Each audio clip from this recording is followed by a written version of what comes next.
Alrighty, so today we are going to do the season preview of FC Cincinnati, and what a turbulent offseason it's been for FC Cincinnati. This off season a couple of weeks ago, it looked like things were doom and gloom for this team, especially with their attack. Their best three attacking player in Yaya Kubo, Lucho Acosta, and Lucas Oriano all did not report for preseason training. But the good news is two of those three players are back, and that includes their main man Lucho Acosta, which for a while he was in a holdout, and it seems like there were signs that the club was going to be moving on from him, and that there was also kind of sign even last season as well that he was not really happy in terms of his time with Cincinnati, and he wanted to move on to another club, especially to another club that maybe have a bigger aspiration as well. But seems like he has reported back to training just recently, and that definitely not only helped the Cincinnati team to once again become a threat in the Eastern Conference, but pretty much a huge sigh of relief for Cincinnati fans because Lucho Acosta means so much to this team. He's the heart and soul of this team. That being said, last season they finished third with an 18-5-11 record, finished with 59 points. Not a bad finish until we realized they got eliminated in the first round by NYCFC. So yeah, so much for their redemption tour last season in terms of trying to make it back to the Eastern Conference Final. They stumble in the first round. Their last playoff appearance obviously was last year, but obviously their last playoff series win was back in 2023 because they did not win a playoff series last time when they made it through the playoffs. The head coach, Pat Nolan, he's been there since 2022. Same goes for Chris Albright. He's been there since 2022. Obviously, both of these guys pretty much hire around the same time. They come from the union system, and they have definitely turned this team around in a quick flash. I mean, it's hard to believe that it was not long ago this team was repeatedly being the bottom feeder of the entire league and winning wooden spoon left and right. And you got to give a lot of credit to what Pat Nolan and Chris Albright has really just again changed the culture of this team overnight and have got this team to now be one of the dangerous team in the Eastern Conference ever since they took over.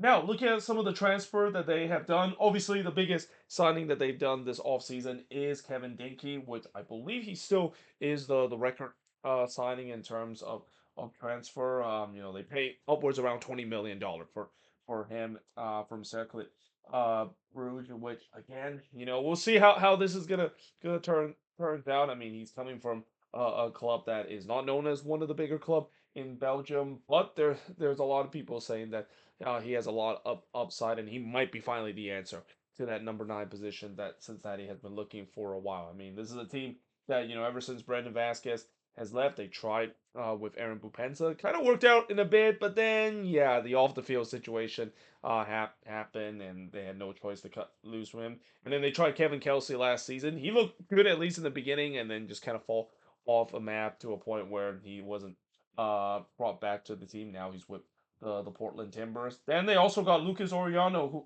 who they were able to purchase outright from Vasco. There was a lot of question that they weren't going to bring him back either as well. Again, that's kind of the reason why he was in a bit of a holdout in the beginning, but they were able to bring him back, which is great for them, especially one of the not the most electric wing back in the league. Then they also got Brian Onuga as part of some depth in their team, especially on the defensive end, and they also were able to re-sign Nick Hagelin to a new contract extension. Now, players that is no longer on this team, you got London Aguino option was declined, same with Joey Bruno. Now, apparently, I read on the league website that Yamil Asad had his option declined, but I swear that Cincinnati probably picked up his option before, and I'm kind of surprised they let him go because he was a guy that was kind of bit of an outcast, but really found his footing with Cincinnati when he came in, and I was expecting they were going to re-sign him to another new contract, and especially will help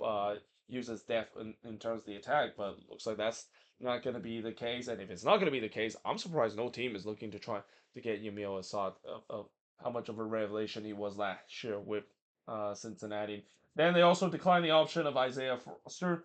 They also let Nico Giacchini loan expire, which that's not a big surprise. I mean, Nico Giacchini, he just looked like he didn't look himself at all during his time with Cincinnati. What is it with former St. Louis number nine when it comes to them not looking really good after that match career? Remember when Giacchini and and also Sam Adair was really lighting the league up. Even though the big headline in that team in terms of number 9 position was Joe Klaus, but ever since he got injured, it seems like Giacchini and both Adair really picked up the slack, and now they just kind of become a bit of an outcast, both of them that is.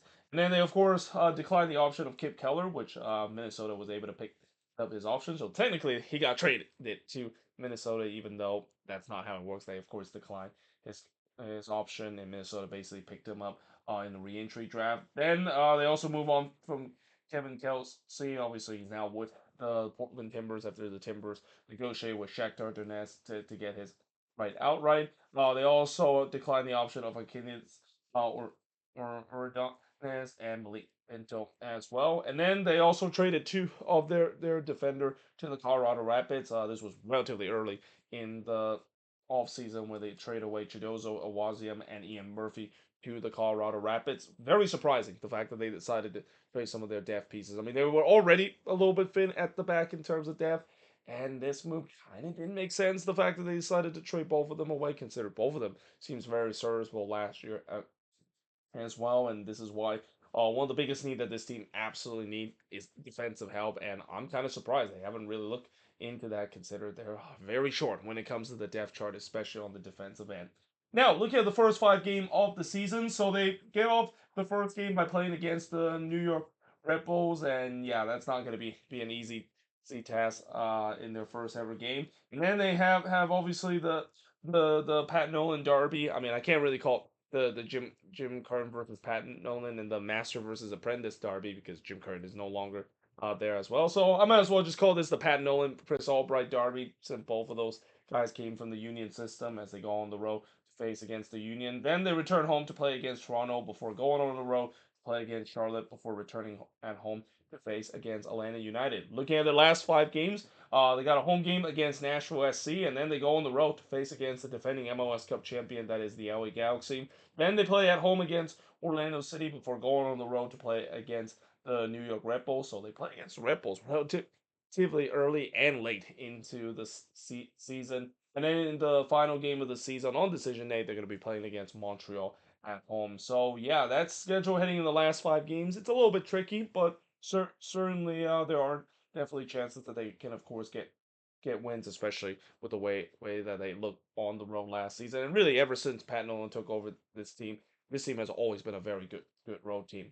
So the strength of this team, obviously, it's got to be the top end talent. So you could argue that when they do have their best starting 11, this is arguably one of the best team in the league. I mean, this team when they have the best starting 11 and especially their best starting 11 play in sync both on the attack, midfield, defense, and even the goalkeeping position as well. They can definitely go at anyone, and it was shown last season as well, at least in the first half of the season, where they were going toe to toe with Inter Miami with the Supporter Shield race, and then took over that Supporter Shield lead after absolutely smoking Inter Miami 6-1 in that game. But as we all know, that little did we know that was kind of the beginning of the end. And for Cincinnati, that looks like it was the peak that they reached last season before it pretty much went down, and then eventually getting themselves eliminated by NYCFC in the first round. The weakness, it's got to be the depth, especially on the defensive side. So one of the reasons why Cincinnati really sank last season in the second half of the season, they had a lot of injuries.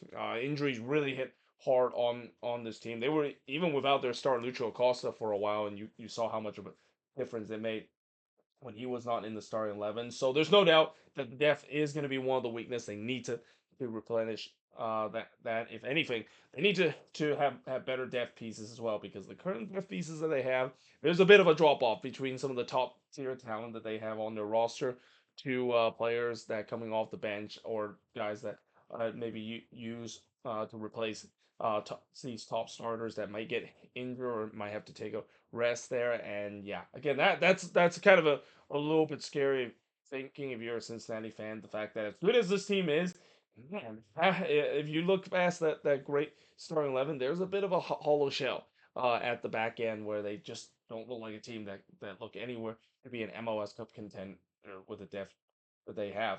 Now, big question for this team. So obviously, if I would have done this video like 2 or 3 days ago, I would absolutely ask the biggest question about what is the status of Lucho Acosta and whether or not if he is going to get sold. Now, recently, Tom Bogert had reported that he has returned to camp, so that again is a huge sigh of relief to a lot of Cincinnati fans and this team aspiration to once again make an MLS Cup run. But now the question is, how quickly will he integrate himself back to the team and look like his old self? Like anytime when you basically report training relatively late and especially in a holdout as Lucho Acosta was, yeah, it's gonna take time for you to not only integrate back to your teammate and let your teammate trust you again. I'm pretty sure that the players they definitely trust Lucho Acosta and know that he will give the best. But again, we've seen this before where, remember a couple of years when Luka Acosta was on his way to PSG and it looked like things were going to work out. Didn't quite work out at the very last second. And then when he went back to DC United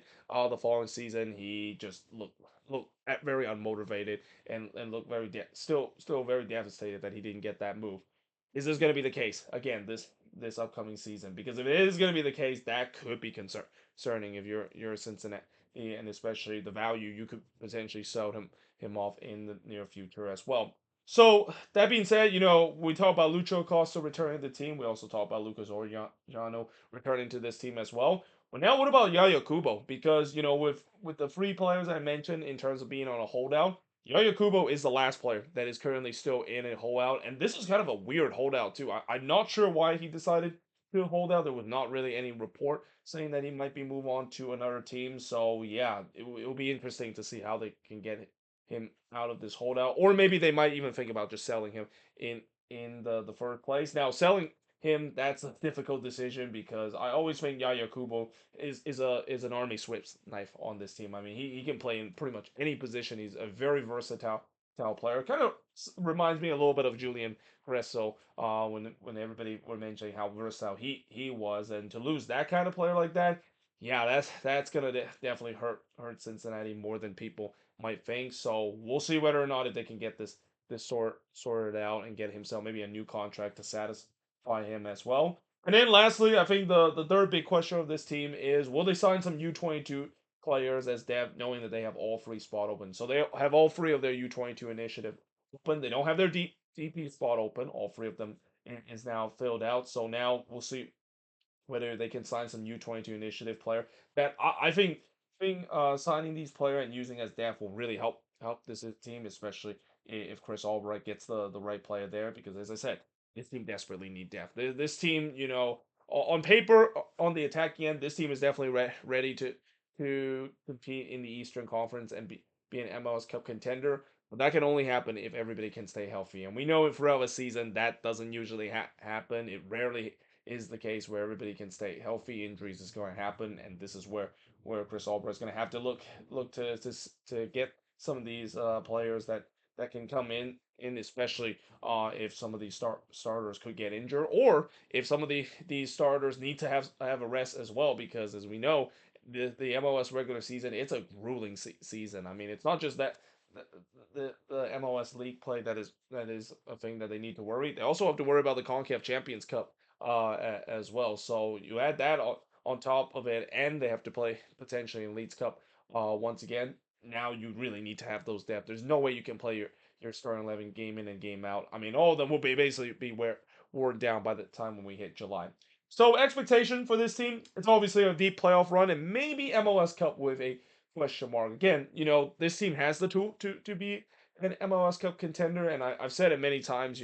When you look at the Eastern Conference, while there's a lot of good team out there, the free de facto team that I think are the alpha male in terms of the East is Columbus, Inter Miami, and in some case FC Cincinnati as well. So there's no doubt that they're gonna look to not only once again be those free teams that probably is gonna be finishing 1, 2, 3 again, but also most likely they need to be the better over those two other teams, and that's easier said to be done because their interstate rival is also cooking lately, and then with Inter Miami. I mean, we all already know about Inter Miami and how hard they cook in the regular season and how much they are clearly in an MLS Cup or bust mode heading into what could be the final year of Lionel Messi being with Miami and being in this league in general.